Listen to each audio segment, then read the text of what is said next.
Joining us now, Bob Bauer, professor of law at New York University and a former White House counsel in the Obama administration. Also with us, David Cay Johnston, Pulitzer Prize-winning journalist who founded DCReport.org, a nonprofit news organization that covers the Trump administration. And also with us, Max Boot, senior fellow for national security studies at the Council on Foreign Relations and a former defense policy advisor for the Romney 2012 campaign. Bob Bauer, what's your reading of the possible legal liabilities coming out of that meeting?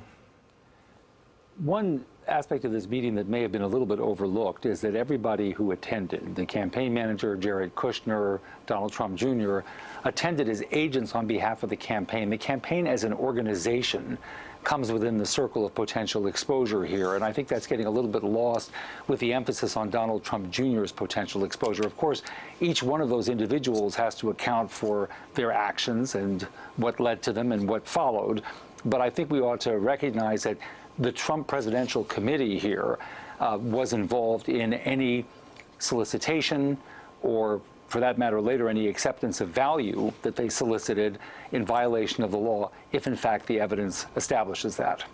Bob, can I just stop you on the acceptance or solicitation of something of value?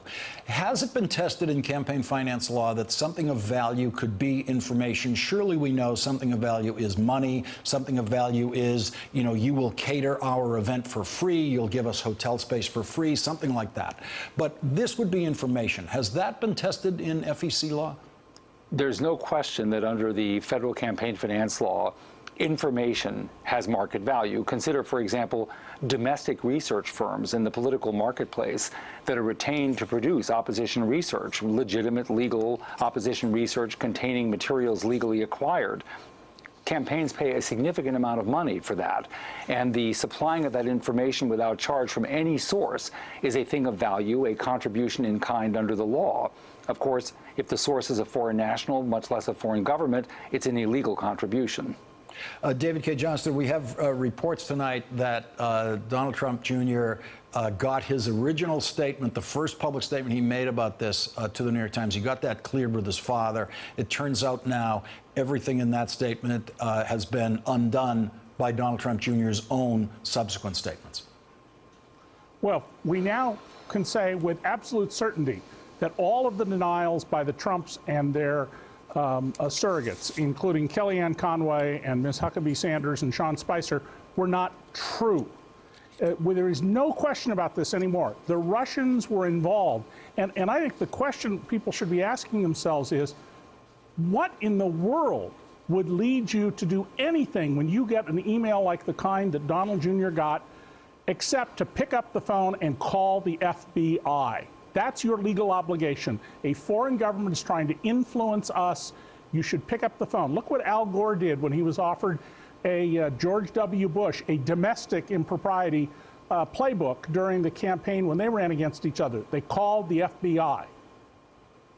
Max Boot, Jared Kushner is going to be asked under oath. He has said he will cooperate with the House Investigating Committee, so he'll be under oath with them, special prosecutor. He's going to be asked under oath, why did you not include this meeting, as well as others, on your security clearance form? And the only possible defense he can offer will be, I forgot.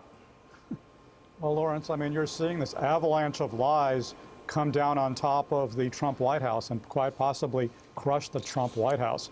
I must say, I am just horrified and heartbroken by what's happened. I mean, just step back and think about this. This is the first time in American history when there are credible allegations that our president colluded with a hostile foreign power to win office and is quite possibly subject to blackmail by that same foreign power today while in office. And what's really heartbreaking to me, Lawrence, as somebody who spent my entire adult life as a Republican, is the fact that the Republican Party has become Donald Trump's enablers. They are complicit in what he is doing to our country, the shame that he is dragging us through. Even today, when we see that Donald Trump Jr. welcomed the help of the Russian government to win the election, Republicans are still making excuses for them. Most Republicans are still refusing to distance themselves from this White House. That is just shameful. It's embarrassing.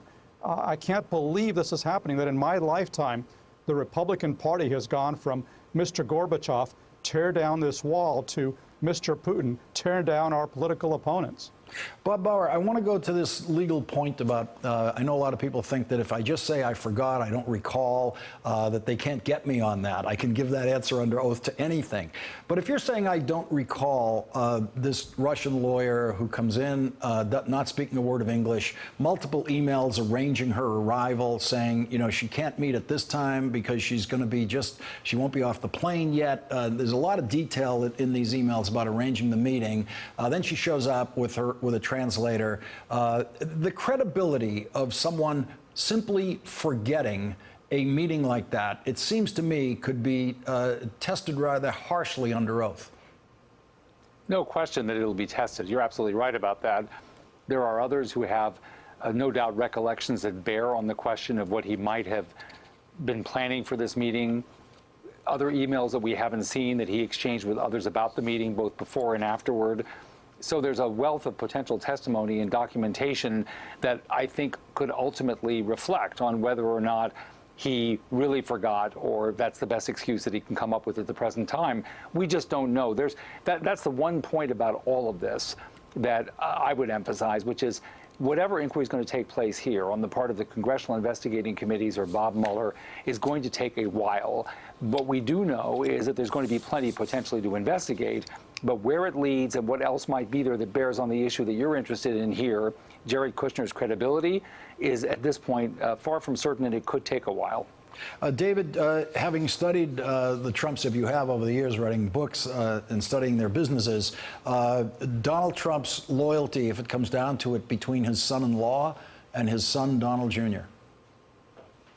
That will be a very tough choice, and I think the person who's going to face it is the person you brought up, Jared Kushner.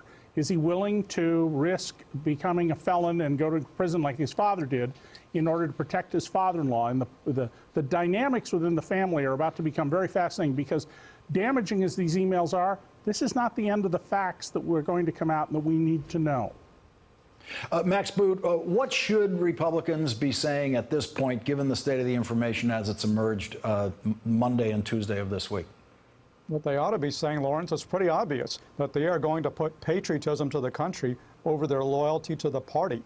They're not going to move any legislation. They're not going to do anything, because they understand that the #1 party right now is to get to the bottom of this. They ought to be creating a joint committee in Congress or an independent bipartisan commission that would go hand in hand with Bob Mueller's special investigation.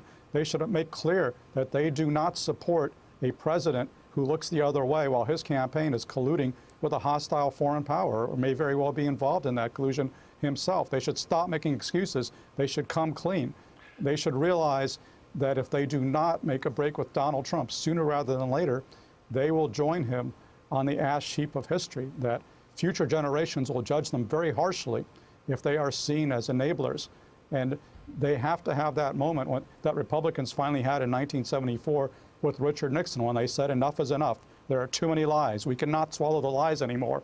That's it, Mr. President. We're not going to go to bat for you anymore. We have not reached that moment yet, but we need to reach that moment, because the evidence of wrongdoing on the part of the Trump campaign is just piling up, and you have to. It should be more than Republicans can bear, but I fear it is not.